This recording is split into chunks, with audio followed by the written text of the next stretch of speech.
Last chapter है ये हमारा filing return of income and self assessment.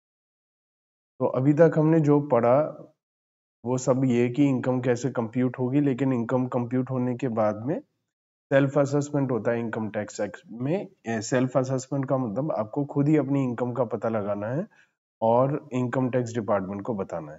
क्या आप खुद करें या किसी प्रोफेशनल की हेल्प लें, लॉयर की हेल्प लें, चार्टर्ड अकाउंटेंट की हेल्प लें, लेकिन इनकम टैक्स डिपार्टमेंट आकर आपके लिए इनकम नहीं कंप्यूट करेगा, आपको खुद ही अपनी इनकम कंप्यूट करना है और टैक्स देना।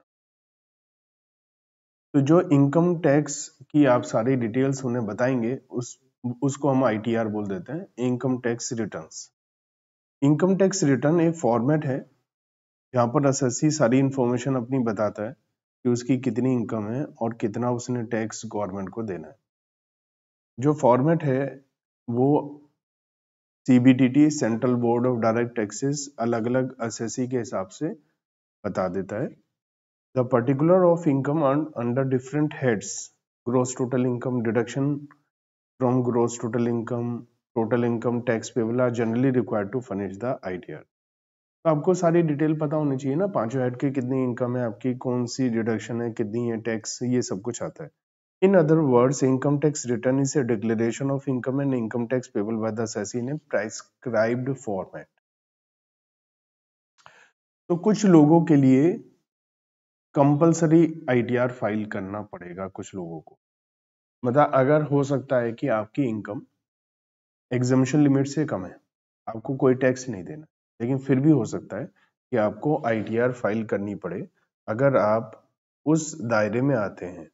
तो compulsory filing of return section 139 subsection 1, her company को कंपलसरली आईटीआर फाइल करनी पड़ेगी, पार्टनरशिप फर्म को भी। ठीक है, तो उनकी इनकम क्या है, लॉस है, कोई मतलब नहीं है, उनको आईटीआर फाइल करनी ही है। और अगर वो कंपनी या पार्टनरशिप फर्म नहीं है, कोई और है, तो उनको आईटीआर फाइल करनी है अगर उनकी इनकम बेसिक एग्जम्पशन लिमिट से ज्यादा है, या अगर वो किसी और के बिहाफ पर आईटीआर फाइल कर रहे हैं तो भी उनको यही लिमिट देखना पड़ेगा कि एग्जम्पशन लिमिट से ज्यादा है। अब यहाँ टैक्स की बात नहीं हुई। अब जैसे हम ये कहेंगे 3 लाख है 115 बीएसी में, अगर वहां से हम एग्जिट करेंगे तो 2.5 लाख है लिमिट। उसके ऊपर होने पर भी हमारा 87A में रिबेट मिल जाता है, 5 लाख 7 लाख तक आपको टैक्स नहीं देना पड़ता है। लेकिन यहाँ ये बोल रखा है कि वो 2.5 लाख 3 लाख की जो लिमिट है उससे ऊपर होते ही आपको आईटीआर फाइल करनी जरूरी, चाहे आपको 87A की रिबेट मिल जाए, टैक्स नील हो जाए, फिर भी आपको आईटीआर फाइल करनी। क्राइटेरिया टैक्स पेबल नहीं है, criteria other person other than company और फर्म के लिए क्राइटेरिया है कि बेसिक एग्जम्पशन लिमिट से ज्यादा आपकी इनकम। ठीक है, every person being a resident other than ordinary resident in India who is not required to furnish a return would be required to file a return of income or loss in prescribed form and verified in the prescribed manner on or before the due date is such person at any time during the previous year। तो यहाँ लिखा है every person being a resident other than not ordinary resident। इसका मतलब ordinary resident की बात हो रही। तो जो ऑर्डिनरी रेजिडेंट है, हमने रेजिडेंशियल स्टेटस का चैप्टर पढ़ा था, उसमें एक होता है रेजिडेंट, एक नॉन रेजिडेंट। रेजिडेंट में ऑर्डिनरी रेजिडेंट या नॉट ऑर्डिनरी रेजिडेंट। ये ऑर्डिनरी नॉट ऑर्डिनरी रेजिडेंट जो होते हैं ये केवल इंडिविजुअल एचयूएफ में होते हैं, लेकिन यहाँ वर्डिंग है अदर देन नॉट ऑर्डिनरी, इसका मतलब नॉर्मल ऑर्डिनरी, तो वो सब में ही आ जाएंगे। जो ऑर्डिनरी रेजिडेंट है उसको कब आईटीआर फाइल करना जरूरी है, चाहे उसकी इनकम नहीं भी है टैक्सेबल तो भी, और से बेनिफिशियल ओनर और otherwise any asset located outside India. अगर किसी भी रेजिडेंट के पास इंडिया के बाहर में प्रॉपर्टी है तो उसको इंडिया में, और वो रेजिडेंट है इंडिया में ऑर्डिनरी, तो उसको आईटीआर फाइल करनी पड़ेगी।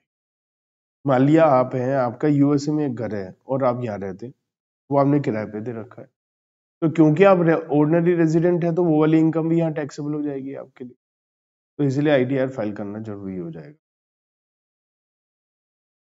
अगर आप बेनिफिशियरी हैं किसी भी एसेट में इंडिया के बाहर, however an individual being a beneficiary of asset located outside India would not be required to file return where income arising from such asset, वो आप ऑलरेडी इंक्लूड कर चुके हैं, फिर ऐसी कोई बात नहीं। मान लिया कोई आपकी इनकम इंडिया के बाहर है, कोई एसेट इंडिया के बाहर है और उस एसेट की इनकम 50,000 आप ऑलरेडी ऐड कर चुके हो, उसके बाद भी आपकी एग्जम्पशन लिमिट से ज्यादा नहीं आ रही, मतलब वही वाली बातचीत है, मेन है कि कोई भी पकड़ से बाहर ना जाए।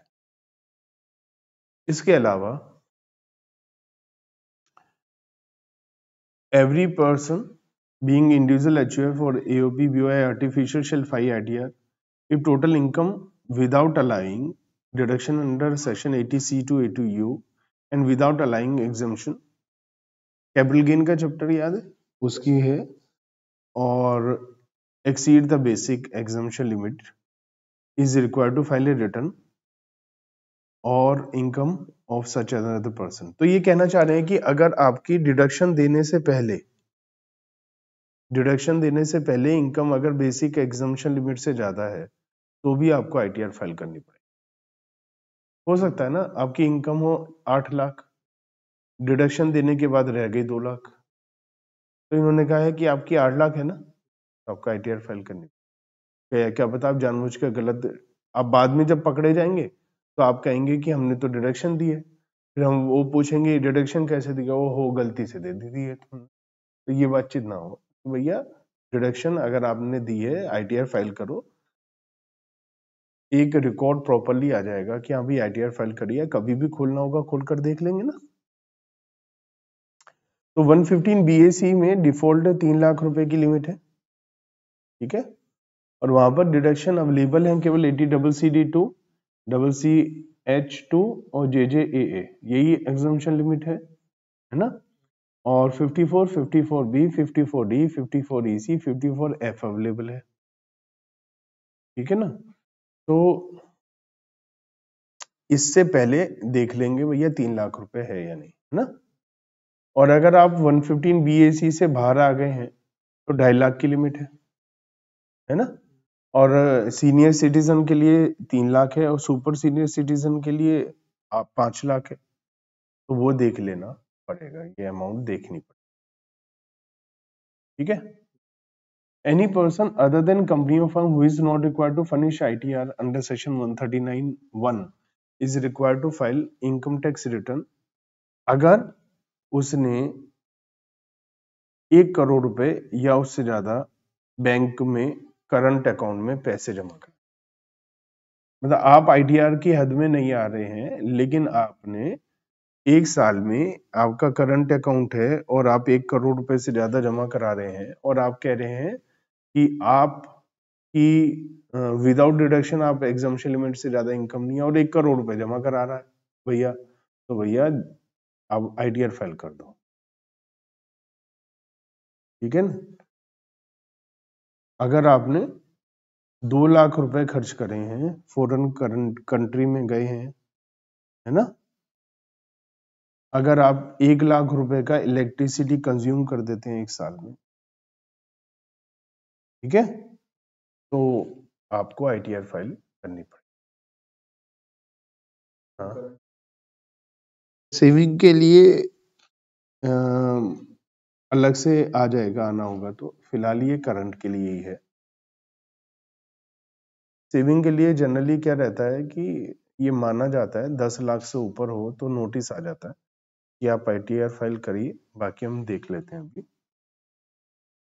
इसके अलावा अगर कोई कंडीशन है तो वो भी ये बोल सकते हैं, तो इस हिसाब से सीबीटीटी ने एक नोटिफिकेशन जारी किया, ठीक है, रूल 12A, और बोला कि अगर कोई अदर देन कंपनी और फर्म जिसे ITR फाइल नहीं करनी है ना, और वो बिजनेस में उसकी सेल या रिसीट 60 लाख रुपए से ज्यादा है, ये टोटल सेल टर्नओवर और ग्रॉस रिसीट बिजनेस में 60 लाख से ज्यादा है तो उसे ITR फाइल करनी पड़ेगी। और अगर वो प्रोफेशनल है और उसकी रिसीट 10 लाख से ज्यादा है तो भी उसे ITR फाइल करनी पड़ेगी। ठीक है।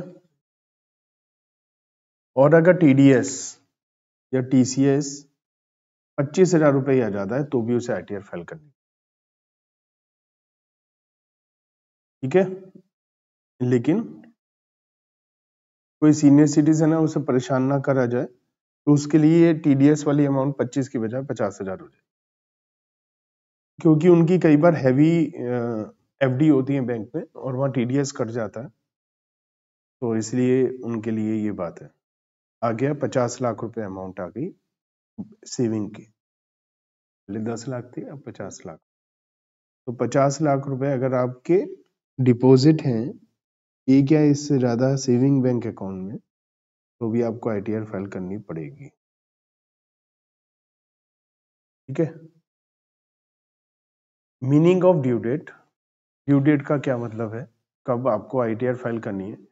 ड्यू डेट का मतलब है 31 अक्टूबर। ठीक है।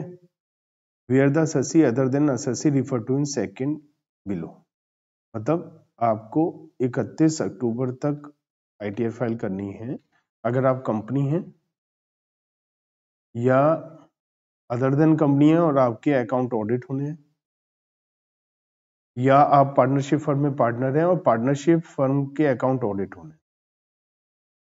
ठीक है। तो आपको 31 अक्टूबर तक ITR फाइल करनी है। 30 नवंबर डेट है अगर आपको रिपोर्ट लगानी है सेक्शन 92E की, तो आपके लिए डेट है 30 नवंबर। अदरवाइज आपके लिए जो ड्यू डेट है वो है 31 जुलाई। तो ज्यादातर इंडिविजुअल 31 जुलाई में आते हैं और बाकी सब ज्यादातर लोग 31 अक्टूबर में आ जाते हैं। तो इस बात का हमें ध्यान रखना है, 31 अक्टूबर और 31 जुलाई।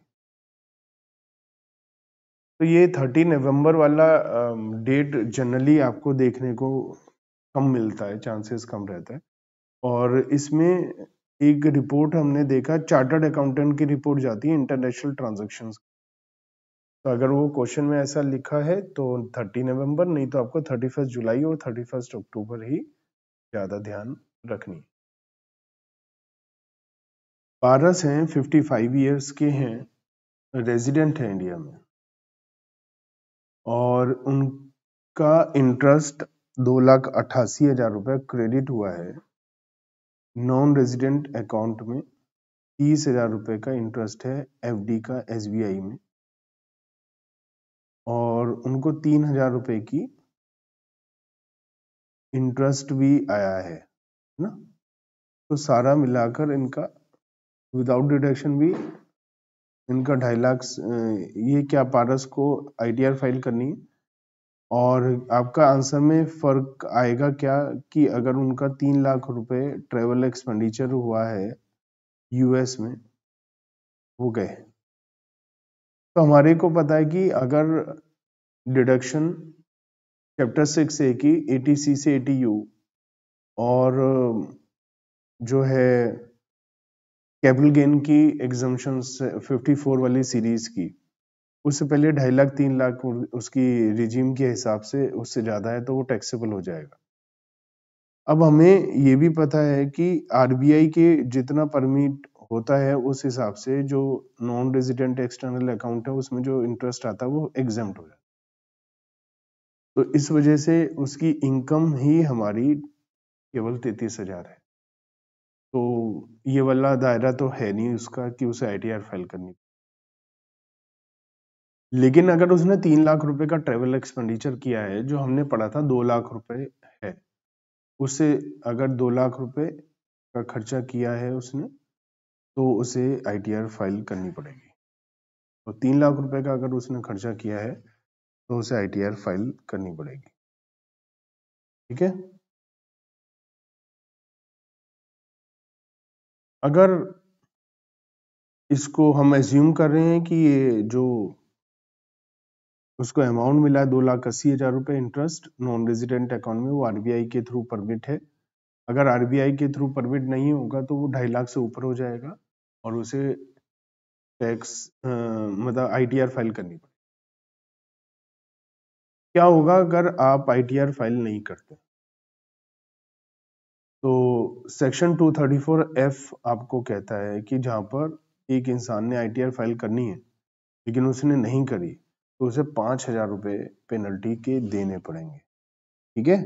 लेकिन अगर उसकी इनकम, टोटल इनकम मतलब आफ्टर डिडक्शन 5 लाख रुपए से ज्यादा नहीं है, क्योंकि उसकी तो जो इनकम है वो एग्जाम्प्ट ही हो जाएगी, 87A की रिबेट मिल जाएगी। तो लेकिन उसे बोला गया था आईटीआर फाइल करनी है, उसने नहीं करी, तो उस पर 1,000 रुपए की पेनल्टी। तो इन शॉर्ट कि अगर आपको आईटीआर फाइल करनी है, किसी भी सिचुएशन में आते हैं आप, तो आईटीआर फाइल करना कंपलसरी है, चाहे आपको टैक्स देना है या नहीं देना।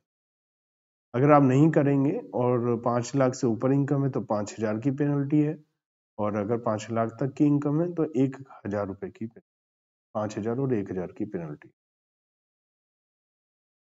कुछ लोगों को कहा गया है कि आप आईटीआर फाइल मत करिए। Specified class of person to be exempted for filing ITR, section 139(1)(c). Every person who falls within the ambit of condition has to furnish return. For reducing the compliance burden of a small taxpayer, the central government has been empowered to notify the classes of person who will be exempted from the ITR. तो इन्होंने कहा है कि government चाहे तो वो जब मर्जी कह सकती है कि भैया आप लोग आईटीआर फाइल मत करो, उन्हें पावर दे दी। अब चाहे वो पावर एक्सरसाइज ना भी करी है, लेकिन एक दे दिया ताकि ये दिक्कत ना आए, वरना बाद में फिर आपको जब कहना पड़ेगा तो दिक्कत आती है ना, उसको अमेंड करना पड़ेगा एक्ट को, तो इसीलिए पहले ही से ही डाल दिया गया। अब हम बात करते हैं सेक्शन 139(3) जो है लॉस रिटर्न के बारे में।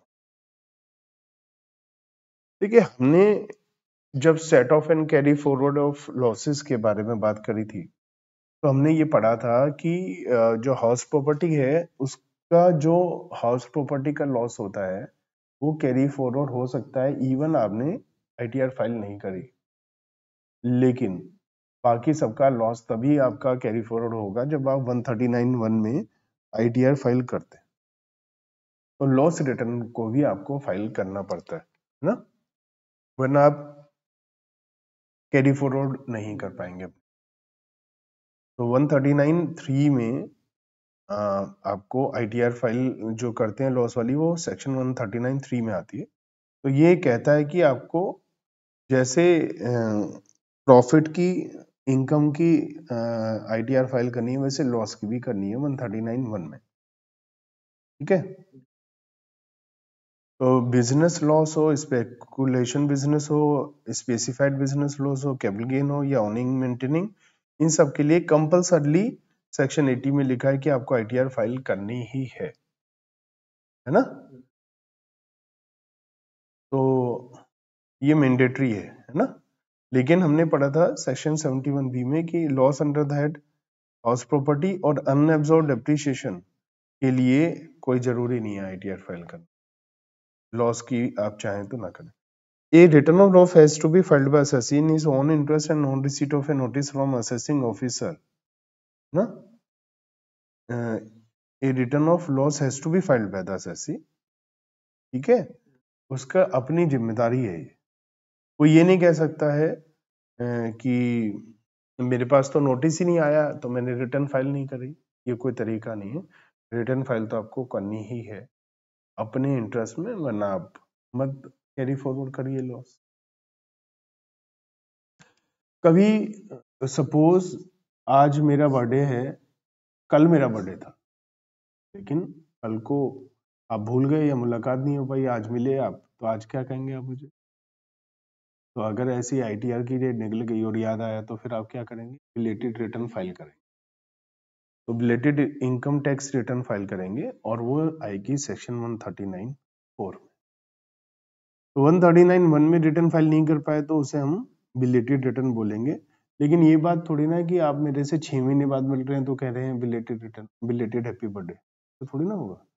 तो यहाँ लिखा है कि आपके पास एक टाइम है, क्या कि आप रिटर्न कब फाइल कर सकते हैं belated, 3 months prior to the end of the relevant assessment year. अब आपका असेसमेंट ईयर कब खत्म होगा, अगर आपका प्रीवियस ईयर 23-24 है तो असेसमेंट ईयर 24-25 है, तो उसमें हमारा ईयर एंड हो रहा है 31 मार्च 25 को असेसमेंट ईयर। उसके 3 महीने पहले आ रहा है 31 दिसंबर 2024।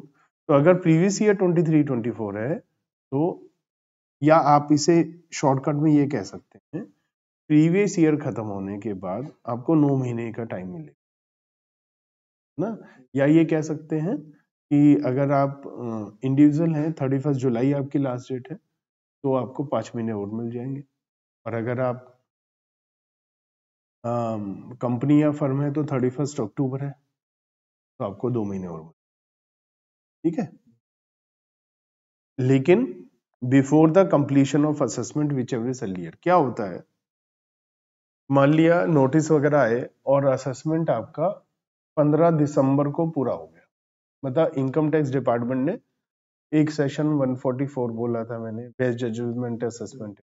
सपोज आप कोई जवाब ही नहीं दे रहे, उन्होंने बेस्ट जजमेंट असेसमेंट 144 में इशू कर दिया, आपसे कह दिया आपकी इनकम 20 लाख रुपए 15 दिसंबर। फिर आप कह रहे हैं जी ऐसा है जी 31 दिसंबर तक मेरा राइट है बिलेटेड रिटर्न में, तो फाइल करने वाला था, आप ऐसे कैसे कर रहे हो। तो इसीलिए यहाँ लिखा है कि या तो ये टाइम या असेसमेंट कंप्लीट हो जाए, जो भी जल्दी हो।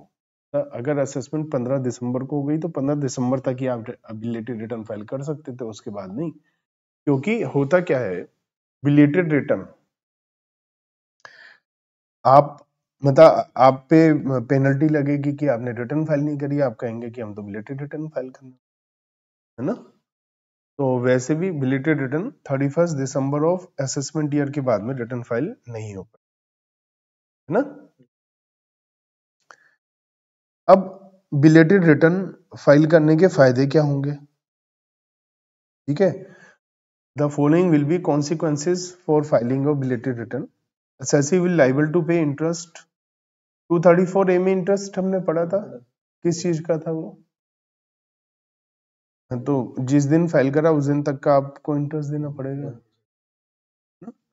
Fee for defaulting furnishing return और रिटर्न इज फाइल, तो लॉस कैरी फॉरवर्ड भी नहीं हो पाएगा। फायदे नुकसान मतलब सब यही है बात है। रिटर्न फाइल करते ही एक तो आपको 3 नुकसान होंगे सीधे सीधे, ये कह सकते हैं। एक तो आपको 234A में इंटरेस्ट देना पड़ेगा, 234F में आपको fee for defaulting furnishing return देना पड़ेगा, है ना, जो हमने बात करी थी 5000 1000, और साथ ही साथ आप लॉस को कैरी फॉरवर्ड भी नहीं कर पाए। सेक्शन 139(5) की बात करते हैं, रिवाइज्ड रिटर्न।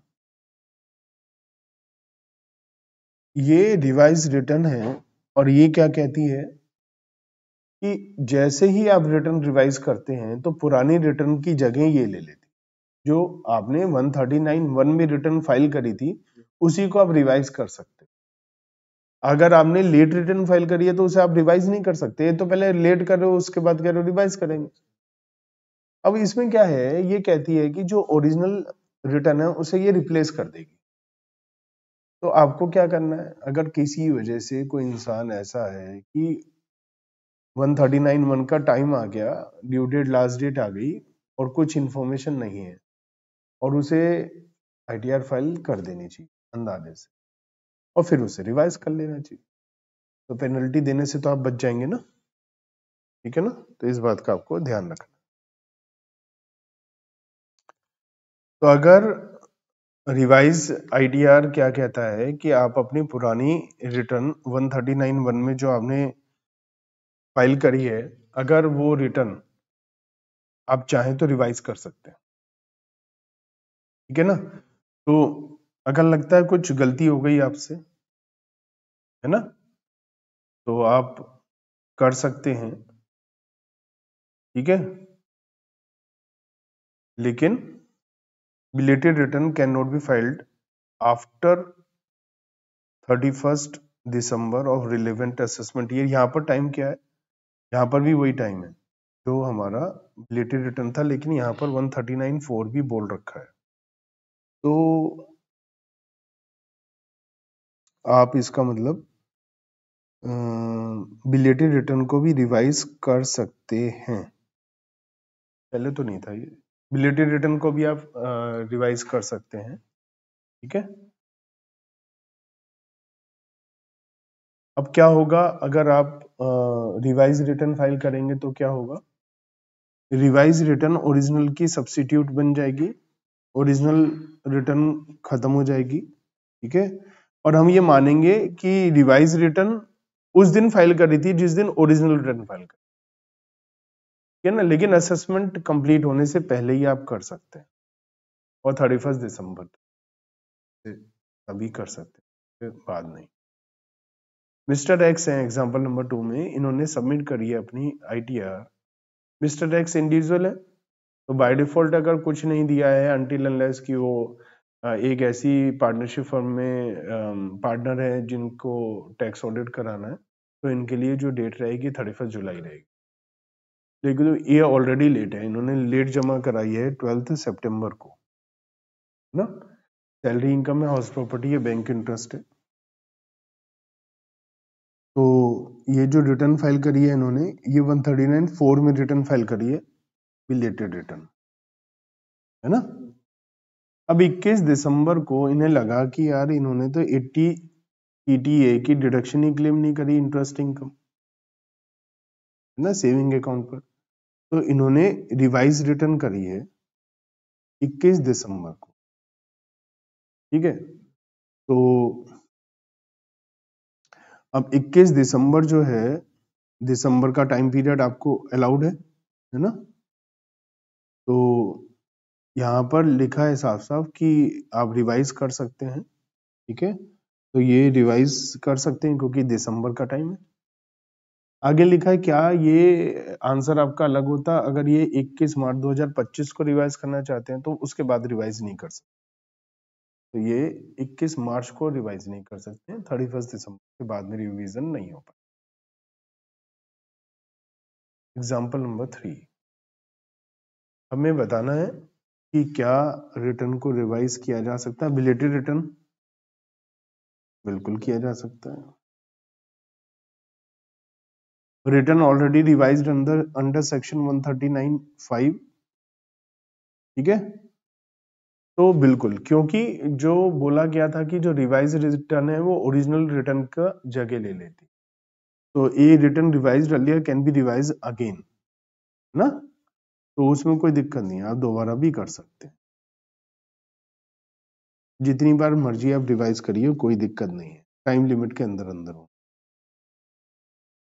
139(3), ठीक है। तो 139(3) भी हम यही मानते हैं कि वो 139(1) के अंदर ही है, तो उसे भी रिवाइज किया जा सकता, ठीक है। आपको आईटीआर में क्या क्या डिटेल्स भरनी पड़ेंगी, सेक्शन 139(6), तो आपको दिखाना पड़ेगा उसके अंदर कि कितना इनकम एग्जेम्प्ट है ना, असेट क्या क्या है, कौन कौन से बैंक अकाउंट है, कितने क्रेडिट कार्ड है ना, खर्चे expenditure exceeding the prescribed limit incurred under prescribed heads, और भी कोई इंफॉर्मेशन है तो वो सारी डिटेल आपको डालनी पड़ेगी। अगर आप बिजनेस एंड प्रोफेशन में हैं तो आपको कुछ एक्स्ट्रा डिटेल देनी पड़ सकती है, ठीक है। अगर ऑडिट की जरूरत है तो वो 44AB की रिपोर्ट भी जाएगी, तो रिपोर्ट जानी है तो आपको वो भी बताना ही पड़ेगा, है ना। आपका बिजनेस कहाँ है, उसकी ब्रांचेस कहाँ है, किस नाम से है, पार्टनर है तो उन पार्टनर के नाम एड्रेस क्या है, मेंबर हैं एओपी बीओआई के तो उनके नाम क्या है, तो ये सारी डिटेल बिजनेस से रिलेटेड है, ये भी आपको देनी पड़ेंगी, ठीक है ना। Defective return, section 139 subsection. तो रिटर्न डिफेक्टिव होगी, है ना, कब? अगर आप सारे रिटर्न फाइल कर दें, सारी इंफॉर्मेशन जो बताई जा रही है वो बता देंगे तो डिफेक्टिव नहीं है। कोई भी इंफॉर्मेशन बताने से रह गई जो अभी हम पॉइंट्स में पढ़ने वाले हैं तो वो डिफेक्टिव है। तो यह डिफेक्टिव है unless all the condition are fulfilled, मतलब सब ठीक है तो डिफेक्टिव नहीं है, नहीं तो डिफेक्टिव है।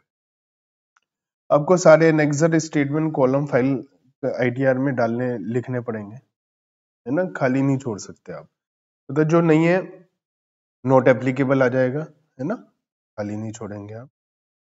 और जो आईटीआर है उसमें आप कंप्यूटेशन डालेंगे कि आपने इनकम कैसे कंप्यूट करी, टैक्स कैसे कंप्यूट करा, रिपोर्ट ऑडिट की है तो वो आप डालेंगे, है ना। प्रूफ देंगे अगर आपने टैक्स टीडीएस वगैरह का, एडवांस टैक्स का जो भी आपने जमा किया या क्लेम कर रहे हैं उन सबका प्रूफ देंगे आप, है ना। और आप रेगुलर बुक्स मेंटेन करेंगे, है ना। Manufacturing account, trading account, P&L की उसमें कॉपी जाएगी। एक्सपेंडिचर अकाउंट अगर है तो वो आप बताएंगे, बैलेंस शीट जाएंगे, है ना। प्रोप्राइटरी बिजनेस है, इंडिविजुअल का है तो उसका पर्सनल अकाउंट जाएगा। पार्टनरशिप फर्म एओपी बीवाई है तो उन सबके अकाउंट जाएंगे, ये सारी डिटेल आपकी जाएगी। अकाउंट ऑडिट है तो ऑडिटेड पी&एल और बैलेंस शीट ऑडिट रिपोर्ट जाएगी, है ना। और कॉस्ट अकाउंटिंग है जो 233 में आपका जाता है, तो कॉस्ट ऑडिट है तो उसकी रिपोर्ट भी आपको डिपॉजिट करानी पड़ेगी, है ना। और जहां पर रेगुलर बुक्स मेंटेन नहीं होते वहां पर ऐसी इंफॉर्मेशन जो सारी चीजों को निकाल कर बता पाए, डेटर्स, क्रेडिटर्स, स्टॉक अकाउंट, ये सारी चीजें, ठीक है ना। और अनवेरिफाइड रिटर्न आपकी इनवैलिड होगी, thus such a return is void ab initio। अगर अनवेरिफाइड रिटर्न है तो उसे इनवैलिड नहीं माना जाएगा, उसे इनवैलिड माना जाएगा, उसे डिफेक्टिव नहीं माना जाएगा ना। और अगर असेसिंग ऑफिसर को लगता है कि रिटर्न डिफेक्टिव है तो वो अपॉर्चुनिटी देते हैं असेसी को 15 दिन के अंदर अंदर कि आप इसे ठीक कर दीजिए, ठीक है। तो उसके पास आ जाएगा कि हाँ भैया वो ठीक कर दें, लेकिन अगर वो इनवैलिड है फिर नहीं आएगा, है ना। और अगर 15 दिन के अंदर अंदर उसको आपने ठीक कर दिया तो सही है, नहीं तो उसको इनवैलिड मान लिया जाएगा। परमानेंट अकाउंट नंबर आपको 139A में बनवाना होता है। परमानेंट अकाउंट नंबर एक तरीके से आपका सारा डिटेल आ जाएगा इनकम टैक्स डिपार्टमेंट के पास, और ये बहुत सारी जगह काम में आता है, और ये कह सकते हैं ये आइडेंटिटी प्रूफ में भी काम आता है। लेकिन अगर आपका कोई टीडीएस करना है इनकम टैक्स डिपार्टमेंट से, कोई भी आपका लेन देन है, तो आपको पैन, परमानेंट अकाउंट नंबर ही कोड करना पड़ेगा। सेक्शन 139A और रूल 114। तो यहाँ पर आपको अगर परमानेंट अकाउंट नंबर आपके पास नहीं है तो आपको लेना पड़ेगा कंपल्सरली। कब? अगर आपकी टोटल इनकम किसी भी साल में मैक्सिमम एग्जम्पशन लिमिट से ज्यादा आती है तो आपको पैन के लिए एप्लीकेशन देनी पड़ेगी लेटेस्ट बाय 31 में, क्योंकि 31 जुलाई को तो आपकी आईटीआर फाइल करने की डेट आ जाएगी। अगर एसएससी कोई बिजनेस कर रहा है और उसकी 5 लाख रुपए से ज्यादा सेल या इनका रिसीट होने की उम्मीद है तो ऐसी सिचुएशन में भी उसे आईटीआर पेन लेना पड़ेगा, और लेकिन यहाँ पर with in the same previous year financial year में ही लेना पड़ेगा। चैरिटेबल ट्रस्ट होती है उनकी रिटर्न 139(4)A में जाती है, उनको भी आईटीआर फाइल करने से पहले ही पेन लेना पड़ेगा। Every person being a resident other than individual, अगर कोई फाइनेंशियल ट्रांजैक्शन 2.5 लाख रुपए या उससे ज्यादा की करी है तो उन्हें पेन लेना पड़ेगा 31 मई तक। कोई managing director, partner, trustee, author, founder, कर्ता, प्रिंसिपल ऑफिसर है किसी भी बिजनेस में, उसके बिहाफ पर कोई काम कर रहा है तो उसे भी पेन लेना पड़ेगा। इसके अलावा who intends to enter into such transaction as may be prescribed by the board, तो वो भी उसे भी पेन लेना ही पड़ेगा। सेंट्रल गवर्नमेंट के पास में पावर है कि वो बोल सकते हैं कि किन लोगों को करना ही पड़ेगा, पेन लेना ही पड़ेगा ना, जो इंपोर्टर एक्सपोर्टर जैसे हैं ना। 139A(1)(b) वो इंफॉर्मेशन कलेक्ट करने के लिहाज से भी किसी को स्पेसिफाई कर सकते हैं कि उन्हें पेन लेना पड़ेगा। असेसिंग ऑफिसर अपनी तरफ से भी किसी को पेन अलॉट कर सकता है, और कोई यहाँ पर कवर नहीं हो रहा है तो वो खुद भी अप्लाई कर सकता है। मान लिया आप हैं, आपकी कोई इनकम नहीं है, लेकिन आपका मन कर रहा है पेन बनवा, परमानेंट अकाउंट नंबर लेने का, तो आप ले सकते हैं। जरूरी नहीं है कि जिसने टैक्स देना है वही परमानेंट अकाउंट नंबर। बहुत सारे लोग होते हैं, बहुत सारे, आप में से किसी के पास है पेन है, तो वैसे क्यों है ऐसे? तो परमानेंट अकाउंट नंबर का मतलब आप इनकम टैक्स की दुनिया में कदम रख चुके उनके बारे में। लेकिन आजकल क्या होता है, बैंक अकाउंट खुलाओ, ये करो वो करो, लेकिन वहां पर अगर आपके पास पेन नहीं है तो वहां पर अलग से फॉर्म होते हैं, उनको फिल करके भी बिना पेन के काम चल सकता है। क्योंकि अगर आपके पास इनकम नहीं है तो आप पेन क्यों ले रहे हैं, मतलब आपकी इच्छा है। ओल्ड सीरीज है तो न्यू सीरीज में भी आप चाहें तो पेन ले सकते हैं। ये 139A(4) में दे रखा है कि आपके पास पुरानी सीरीज का पेन है, आप नई सीरीज का भी अप्लाई कर सकते हैं। फिर 139A(5) कहता है कि हर पर्सन को कोड करना पड़ेगा ITR में पेन। चालान होगा, कोई पैसा जमा कराएंगे इंटरेस्ट पेनल्टी, तो उसमें भी डॉक्यूमेंट होगा उसमें, है ना। कोई भी चेंज इन एड्रेस है या नेम है, बिजनेस का नेम, वो सब आपको परमानेंट अकाउंट नंबर में चेंज कराना, ठीक है। 139A(5)(a) कहता है कि एवरी पर्सन रिसीविंग एनी सम और इनकम और amount is liable for TDS, तो वो TDS के रेस्पॉन्सिबल पर्सन को, हमने TDS का चैप्टर पढ़ा था ना कि भैया नहीं दिया तो 20% लगेगा TDS, तो TDS जो काट रहा है उसको इन्हें बताना पड़ेगा कि हमारा पेन ये है, ताकि इनके ही अकाउंट में पैसे जमा हो जाए, ठीक है। Where any sum or income or amount has been paid after doing TDS, every person who has done TDS shall quote pen of receiver in TDS certificate होगा, उसमें देगा, TDS रिटर्न में डालेगा, तो वो सारी डिटेल भी बताएगा, है ना। Every buyer in chapter of TCS भी हमने पढ़ा था ना, तो उस सिचुएशन में जो पेमेंट नहीं रिसीवर होता उसे TCS कलेक्ट करना होता है, तो वो भी कलेक्ट करते हुए परमानेंट अकाउंट नंबर बताएगा।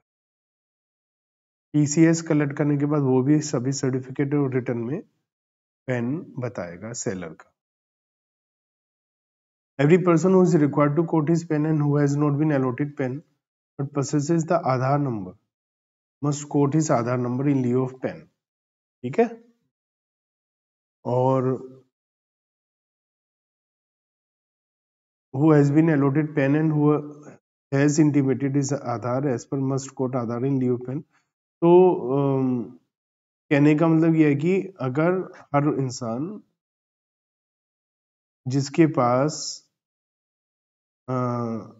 परमानेंट अकाउंट नंबर है और नहीं है या है आधार है, तो आधार को भी उसे बताना।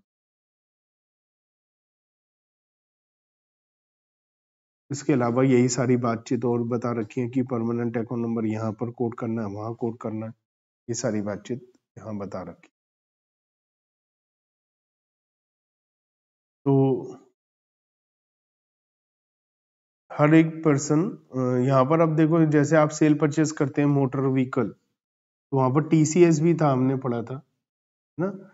10 लाख से ऊपर की मेरे ख्याल से व्हीकल थी, उसके ऊपर आपको करना पड़ता है, 4 व्हीलर पर, है ना। तो यहाँ पर भी यहाँ कोड करना पड़ेगा। अकाउंट ओपनिंग करते हुए आपको कोड करना पड़ेगा, है ना। कोई आप डेबिट क्रेडिट कार्ड के लिए कोटेशन दे रहे हैं तो भी आपको परमानेंट अकाउंट नंबर बताना पड़ेगा। डीमैट अकाउंट खोलते हुए भी, होटल रेस्टोरेंट में जब आप बिल पेमेंट करते हैं 50,000 रुपए से ज्यादा, तो आपको परमानेंट अकाउंट नंबर वहां बताना पड़ता है। और अगर आप ट्रेवल कर रहे हैं, फॉरेन करेंसी में परचेज कर रहे हैं ना, आप कहीं जा रहे हो 50,000 से ज्यादा, वहां पर भी, और म्यूचुअल फंड परचेज कर रहे हो 50,000 से ज्यादा, वहां भी पेन की जरूरत पड़ती है।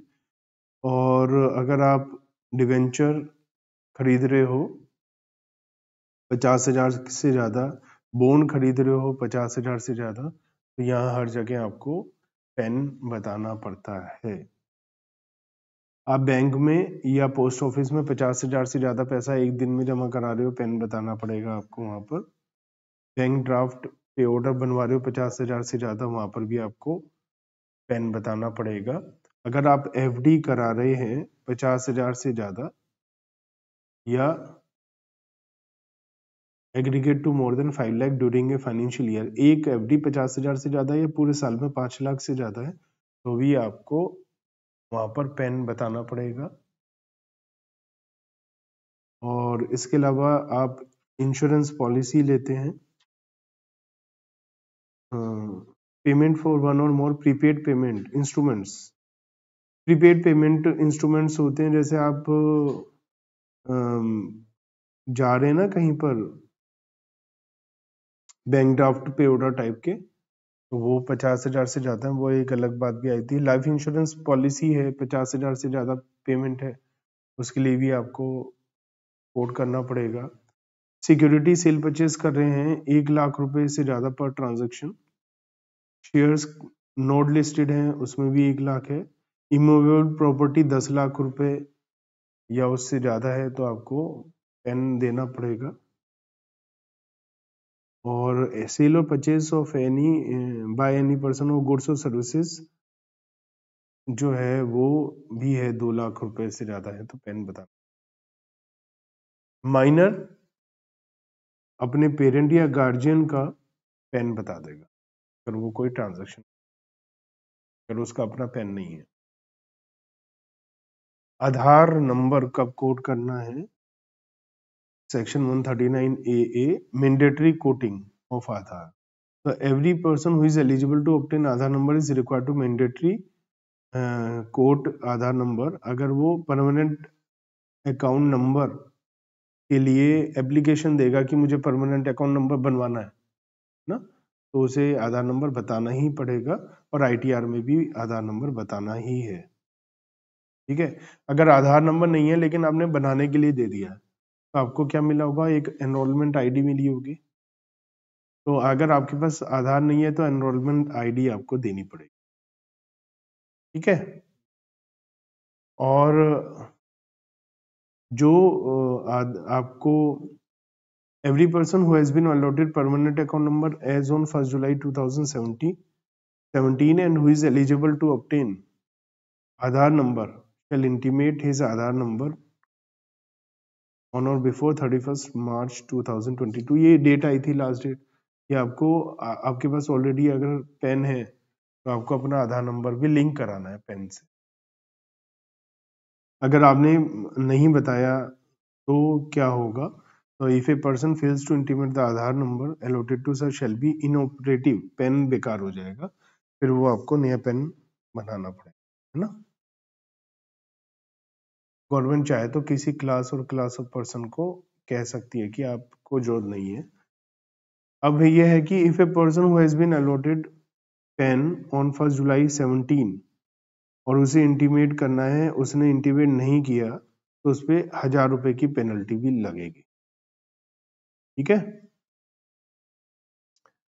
Where such person who has not intimated आधार और उसके बाद में बता रहा है, 31 मार्च 22 तक बोला है, नहीं बताया, उसके बाद में बता रहा है, ठीक है, तो his PAN would become operative 30 days, जब वो बताएगा तो 30 दिन के अंदर अंदर ऑपरेटिव हो जाएगा, लेकिन उसे 1000 रुपए देने ही पड़ेंगे, जैसा हमने पहले पढ़ा। A person whose PAN has become inoperative would be liable for the following, उसे क्या करना पड़ेगा, उसे कोई रिफंड नहीं मिलेगा, है ना, उसे इंटरेस्ट नहीं मिलेगा रिफंड पर।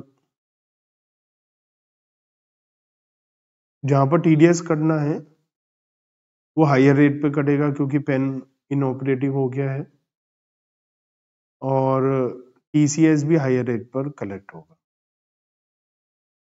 ठीक है, तो ये डेट बढ़ाते जाते हैं, जैसे 1 जुलाई 23 कर दिया कि आप यहाँ तक करा लो, थोड़ा सा डेट बढ़ाते रहते। तो इनऑपरेटिव के लिए क्लैरिफिकेशन है कि ये बोल रखा है कि इनऑपरेटिव हो जाएगा 1723 से, और 1000 रुपए की फीस पर फिर से ऑपरेटिव हो सकता है, वो आपको डिटेल बतानी पड़ेगी। ठीक है, तो जहां पर बोला था कि गवर्नमेंट चाहे तो किन्हीं लोगों को कह सकती है कि आप चाहे तो ना करें, तो यहाँ लिखा है कि अकॉर्डिंगली सेंट्रल गवर्नमेंट ने एक नोटिफिकेशन किया, quoting Aadhaar number would not apply to an individual who does not possess the Aadhaar or enrolment ID. Assam, Jammu Kashmir, Meghalaya के कोई हैं, नॉन रेजिडेंट हैं, 80 साल या उससे ज्यादा के हैं, या इंडिया के सिटीजन ही नहीं है, उनको अपना आधार लिंक कराने से छूट दे दी। ठीक है, तो वो कोई, क्योंकि फिर वो बहुत ज्यादा दिक्कत हो रही है, कोई है ही नहीं इंडियन सिटीजन, पूरी दुनिया के लोग थोड़ी ना आधार लेकर उससे करें। अब आपको आईटीआर बननी नहीं आती, आप चाहें तो 139B में इनकम टैक्स रिटर्न प्रिपेयरर हैं जो इनकम टैक्स डिपार्टमेंट की तरफ से आपकी हेल्प करेंगे आईटीआर फाइल करने के लिए। तो सीबीडीटी ने एक स्कीम बनाई है जिससे आप चाहें तो आईटीआर फाइल करवा सकते हैं। ठीक है, उसमें रिटर्न प्रिपेयर आपको हेल्प करेगा आईटीआर फाइल करने के। ठीक है, तो वो इनकम टैक्स रिटर्न प्रिपेयरर जो होगा वो इंडिविजुअल होगा, लेकिन वो बैंक का ऑफिसर नहीं होगा, with which SSC maintain A current account, मतलब जहां पर आपका बैंक अकाउंट है उसका ऑफिसर नहीं होना चाहिए, वो लीगल प्रैक्टिशनर नहीं होना चाहिए, चार्टर्ड अकाउंटेंट नहीं होना चाहिए, मतलब आपकी हेल्प ना करें गलत तरीके से, नॉर्मल तरीके के हों, और एम्प्लॉय ऑफ स्पेसिफिक, आपका एम्प्लॉय, आप रिटर्न फाइल कर रहे हैं, आपका एम्प्लॉय ना हो, इस तरीके की कुछ बातें हैं ना। और मैनर इसमें बताया किस तरीके से वो ऑथराइज्ड होगा, उसकी क्या एजुकेशनल होंगी, ट्रेनिंग कैसे होगी, उसकी कोड कैसे जनरेट होगा, उसकी क्या ड्यूटी होंगी, ऑथराइजेशन कैसे होगा, कैसे विड्रॉ होगा, ये सारी उन्होंने इनकम टैक्स में सारी डिटेल है इसके उनके पास, है ना। Every scheme framed by CBDT under the section shall laid before the house of parliament, तो वो स्कीम में पूरा पार्लियामेंट में आएगा कि कैसे उसको करना है, बोथ हाउसेस से उसको अपीयर कराना है। एग्जाम्पल नंबर 4 देखते हैं। मिसिस हेतल है, individual engaged in the business of beauty parlour, और उसने अपने बुक्स ऑफ अकाउंट ऑडिट कराए हैं 44AB में, उसकी इनकम है 6,35,000। ठीक है, तो क्या वो टैक्स रिटर्न प्रिपेयरर के थ्रू रिटर्न फाइल कर सकती है? तो 139B में ये बताया गया है कि स्कीम जो है वो आईटीआर फाइल करने के लिए it is not applicable to the person whose books are to be required to audited, उनके लिए नहीं है।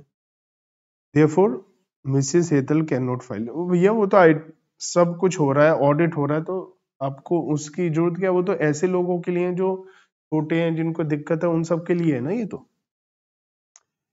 Power of CBDT to dispense with furnishing documents etc. with the return and filing of return in electronic form. आजकल तो सब online ही होता है, तो यहाँ लिखा है सेक्शन 139 कहता है कि ये रूल बना सकते हैं क्लास और classes of person who may not be required to furnish document, statement, receipt, certificate, report of audit or any other document जो कि ऑलरेडी मतलब जो जरूरी है और ऑन डिमांड वो ले सकते हैं, पहले कहते हैं हम ना करें या फिर इलेक्ट्रॉनिक फॉर्म में करें।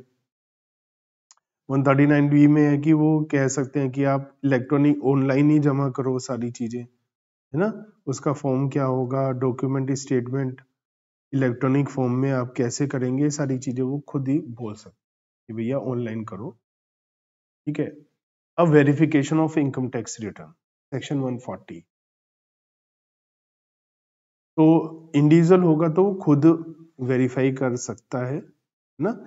अगर वो इंडिया से बाहर है तो वो खुद या वो किसी को ऑथराइज करके गया है तो वो ऑथराइज जिसको किया वो उसके बिहाफ पर वेरीफाई कर सकते हैं। अगर वो मेंटली कैपेसिटी नहीं है उसकी तो उसके गार्जियन जो हैं वो वेरीफाई कर सकते हैं, ठीक है। और कोई रीजन है जिसकी वजह से वो वेरीफाई नहीं कर पा रहे हैं तो जो भी उसने ऑथराइज करा है वो कर सकते। एचयूएफ के केस में करता इंडिया से बाहर है तो एचयूएफ का और कोई एडल्ट मेंबर मेंटली सही नहीं है वो तो कोई एडल्ट मेंबर कर सकता है। कंपनी के केस में मैनेजिंग डायरेक्टर अवेलेबल नहीं है या मैनेजिंग डायरेक्टर है ही नहीं तो डायरेक्टर, है ना। कंपनी अगर नॉन रेजिडेंट है तो जो इंडिया में उस कंपनी को रिप्रेजेंट करने वाला है वो कंपनी का लिक्विडेशन हो रहा है तो लिक्विडेटर, है ना। सेंट्रल गवर्नमेंट ने अगर उसको टेक ओवर कर लिया है तो principal officer of the company, ठीक है। तो इस तरीके की चीजें हैं। पार्टनरशिप फर्म में मैनेजिंग पार्टनर वो नहीं है तो और कोई दूसरे पार्टनर माइनर नहीं होना चाहिए, सारी बातें। तो कौन साइन करेगा रिटर्न को, पॉलिटिकल पार्टी है तो पॉलिटिकल पार्टी में उसका ऑफिसर जो भी होगा चीफ एग्जीक्यूटिव ऑफिसर करेगा। कंपनी वाउंड अप हो रही है तो लिक्विडेटर करेगा। एचयूएफ है करता अनेबल टू साइन तो एडल्ट मेंबर कर देगा, है ना। और साइंटिफिक रिसर्च एसोसिएशन है तो उनका प्रिंसिपल ऑफिसर कर देगा, ठीक है। नहीं है तो कोई मेंबर कर देगा। चीफ एग्जीक्यूटिव ऑफिसर, हाँ मतलब जिसे ऑथराइज करेंगे कि हाँ भाई वो है तरीके से। सेल्फ असेसमेंट है सेक्शन 140A में, मतलब आपको खुद ही करना। Payment of tax interest fee before furnishing of return when tax is payable on the basis of ITR required to be furnished under section 139 after the proof of payment of such tax interest and fee आपको जमा कराना है। Order of adjustment of amount paid by the SSC, तो where the amount paid by SSC under section 140A fall short of the aggregate. मान लिया 10,000 जमा कराने थे, आपने 8,000 ही जमा कराए, तो ये लिखा है कि amount so paid shall first be adjusted toward the fees payable and thereafter toward the interest and balance will be tax payable. तो पहले और खर्चे लेंगे, इंटरेस्ट लास्ट में मेन पेमेंट के लिए टैक्स के लिए अमाउंट को एडजस्ट करेंगे। अगर आपने पेमेंट नहीं दिया तो उसको इंटरेस्ट और पेनल्टी वगैरह देनी पड़ेगी। टैक्स ऑन अपडेटेड रिटर्न, मान लिया payment of tax additional tax inter fee उसके बारे में है कि अगर उसने पहले कोई रिटर्न ही फाइल नहीं करी थी, है ना, पहले रिटर्न ही नहीं फाइल करी ना 139(1) में ना 139(4) में बिलेटेड, और अब उसने रिटर्न फाइल करी है 139(8) में और उसको टैक्स देना पड़ रहा है, इंटरेस्ट देना पड़ रहा है, पेनल्टी देनी पड़ रही है, सारी चीजें देनी पड़ रही हैं, ठीक है। तो यहाँ पर लिखा है कि अमाउंट ऑफ टैक्स देगा, टीडीएस, वो सारी चीजें वही हैं जो अभी तक हम पढ़ते हुए आए हैं। टैक्स वगैरह लेट करेगा तो भी उसे देना ही पड़ेगा, उसमें कोई बात ही नहीं। पहले रिटर्न फाइल कर रखी है तो वो एडजस्टमेंट तो होगी होगी, उसके अलावा जो कोई एडजस्टमेंट, कोई ऐसा पैसा देना है वो देना पड़ेगा। तो इतना ज्यादा इसमें बहुत ज्यादा डिटेल में हमें जाने की जरूरत नहीं है, थ्योरेटिकल है, आप एक बार गो थ्रू कर सकते हैं, समझाने वाला इसमें कुछ भी नहीं है। Additional income tax payable at the time of updated 25% of the tax and interest payable as determined above if such return is furnished after expiry of 139(4) or 5 and before the completion of 12 months from the end of the relevant assessment year। तो यहाँ लिखा है कि आपने अगर 139(4) उसका time निकल गया, मतलब 31 दिसंबर असेसमेंट ईयर का निकल गया, और आपके पास टाइम कितना है, आपके पास टाइम ये देखो, आपका मान लेते हैं प्रीवियस ईयर है 1 अप्रैल 23 से शुरू हुआ तो 31 मार्च 24 को एंड हुआ। आईडीआर की डेट आपकी मान लिया ये आ गई 31 जुलाई।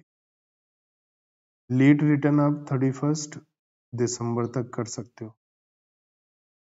यहाँ लिखा है कि आपने ईयर एंड कब हो रहा है, असेसमेंट ईयर एंड कब हो रहा है, 31 मार्च 25 है ना, और उसके भी एक साल बाद 31 मार्च 26 तक।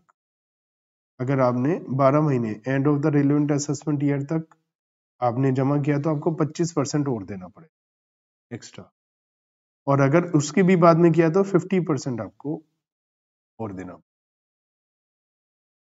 ठीक है, 24 महीने तक का हिसाब है। इंटरेस्ट अंडर सेक्शन 234B, तो आपने पढ़ रखा है 234 ABC।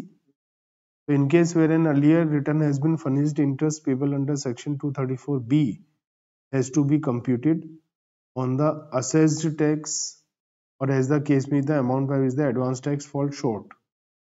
असेस्ड टैक्स का मतलब क्या है, जो अब अपडेटेड रिटर्न में टैक्स आया है उसके हिसाब से आपको निकालकर, ये सब आपके में थ्योरेटिकल थोड़ा बहुत पता होना चाहिए, न्यूमेरिकल आपके पास इतना इसमें नहीं आने वाला। ठीक है ना, तो ये इशू कर सकती है सीबीडीटी इससे रिलेटेड गाइडलाइंस। और कंप्यूटेशन ऑफ एडिशनल में tax would include surcharge and cess भी होगा, interest payable would be interest chargeable under the act, वो भी होगा, है ना। तो इस तरीके से जो आपको एडिशनल टैक्स देने पड़ेंगे। Interest under section 234 if no return was furnished earlier, तो इन केस हमने पहले कोई रिटर्न फाइल नहीं करी थी तो आपको टोटल इनकम पर अपडेटेड रिटर्न पे जो भी है उस पर आपको इंटरेस्ट निकालना पड़ेगा, क्योंकि पहले था ही नहीं, तो जो अब है उसी पर करना पड़ेगा। और interest payable under section 234C where an earlier return has been furnished has to be computed after taking to the furnished in the, तो अपडेटेड है उसके हिसाब से दोबारा कैलकुलेट हो जाए। तो कहने का मतलब यह है कि इस चैप्टर के अंदर आपको जो ज्यादा इंपॉर्टेंट है वो है सेक्शन 139, उसके सभी सबसेक्शन है जिसमें हम आईटीआर की बात कर रहे हैं, और पैन आपको बनाना है कब करना है, मेनली यही है ना। तो मोटे तौर पर हमारा इंटरमीडिएट का इनकम टैक्स का सिलेबस यहीं तक था, सही है ना। तो प्रैक्टिस बहुत ज्यादा करनी होती है इसके अंदर, रिवीजन बार बार करना होगा। आइडियली एग्जाम से पहले 5 बार रिवीजन करेंगे इसका, तो आप इस हालत में होंगे कि एग्जाम में आपके हाथ नहीं कांपेंगे। नहीं तो एग्जाम से पहले आप डिप्रेशन में आ सकते हैं, एग्जामिनेशन फोबिया हो सकता है कि इतना सारा इनकम टैक्स है हमें याद कैसे। तो आइडियली 5 बार रिवीजन हो अलोंग विद शॉर्ट नोट्स। अगर हम पूरा का पूरा इनकम टैक्स 500 पेज का पढ़ रहे हैं तो आपके पास 50 पेज में वो तैयार हो, ताकि आप पेपर में 4-5 घंटे में पूरा इनकम टैक्स रिवाइज कर, और वो तभी पॉसिबल है जब आपने पहले 4-5 बार रिवीजन किया। तो ये सब्जेक्ट मुश्किल इसलिए है क्योंकि आपकी बहुत सारी मेहनत चाहता है। वैसे बहुत मुश्किल नहीं है, लेकिन असल में बहुत ज्यादा मेहनत चाहिए, क्योंकि बहुत सारे छोटे छोटे पॉइंट है। सेक्शन तभी लिखें जब आप श्योर हो, तुक्के ना मारें, क्योंकि अगर आपने सेक्शन गलत लिखा तो उसे पढ़ा ही नहीं जाएगा और उसे काट दिया जाएगा, चाहे वो लॉ हो, चाहे कोई भी हो, जीएसटी हो, इनकम टैक्स हो या कोई और लॉ। क्योंकि जब एग्जामिनर चेक करने वाला देखता है कि सेक्शन नंबर गलत है तो वो ये सोचता है कि इसने सब गलती लिखा है, मैं टाइम वेस्ट नहीं करूंगा, तो वो पढ़ता ही नहीं है, उसमें 0 आ जाता है। बिना सेक्शन के आपने लिखा है और वहां सेक्शन लिखना जरूरी है तो आपको आधे नंबर या उससे कम मिलेंगे, लेकिन गलत सेक्शन में तो 0 ही हो जाए। अब जैसे आप कैपिटल गेन में एग्जाम्पशन दे रहे हैं 54B की, 54D की, वहां नहीं लिखेंगे तो फिर उसमें नंबर नहीं मिलेंगे, क्योंकि वो 54 में दे रहे हैं आप एग्जाम्पशन, 54F में दे रहे हैं, किस में दे रहे हैं ये लिखा ही नहीं, तो किस बात के नंबर आपको मिलेंगे। डिडक्शन दे रहे हैं आप अंडर सेक्शन 80C 80G, क्या है आप लिख ही नहीं रहे हैं तो आपको नंबर थोड़ी ना मिलेगा। रिबेट दे रहे हैं 87A में, नहीं लिख रहे हैं तो नंबर नहीं। तो कहां पर सेक्शन लिखना हर हालत में कंपलसरी है, ये पढ़ते हुए आपको पता चल गया होगा। जहां कंपलसरी है मैंने हर जगह वहां सेक्शन के साथ ही बात करी, जहां पर कंपलसरी नहीं है वहां मैंने सेक्शन के साथ में बात नहीं करी है। लेकिन जहां कंपलसरी मैंने नहीं बोला वहां पे अगर आप याद कर सकते हैं तो जरूर याद करके लिखना चाहिए, अदरवाइज नंबर आपको उतने नहीं मिले। तो सेक्शन का बड़ा ध्यान से करना है, चाहे इनकम टैक्स हो, चाहे कॉर्पोरेट हो या कोई भी हो, जीएसटी, सेक्शन सही होना चाहिए, ठीक है ना। इन सब की रिवीजन वीडियोस भी आपके पास आ जाएंगी, हर एक चैप्टर की आ जाएगी। लेकिन ये आपको ये मानिए, ये आपका इनकम टैक्स कंप्लीट हुआ है ना, असली मेहनत अब शुरू हुई है। अभी तो एक ही बार हुआ है, आपको 5 बार करना है। ये चैनल आपको कैसा लगता है, ये वीडियो आपको कैसी लगी, आप जरूर बताइए, कमेंट करके बताइए। अगर आपको अच्छा लगा है तो आप वीडियो को लाइक कर सकते हैं, चैनल को सब्सक्राइब कर सकते हैं और शेयर कर सकते हैं अपने फ्रेंड्स के साथ। इससे हमें बहुत ही ज्यादा मोटिवेशन मिलती है।